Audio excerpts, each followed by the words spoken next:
Learning Korean phrases can be a challenging but rewarding experience.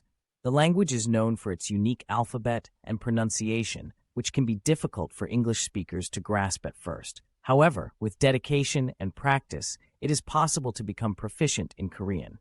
One of the most important phrases to know in Korean is 안녕하세요, which means hello. This greeting is commonly used in both formal and informal situations, making it a versatile phrase to have in your vocabulary.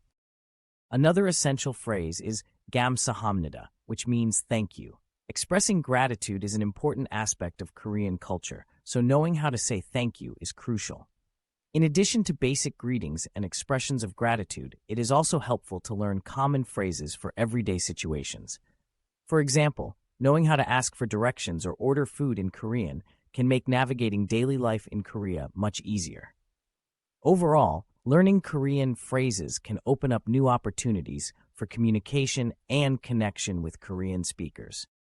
Whether you are traveling to Korea or simply interested in the language and culture, taking the time to learn key phrases in Korean is a valuable investment in your language skills.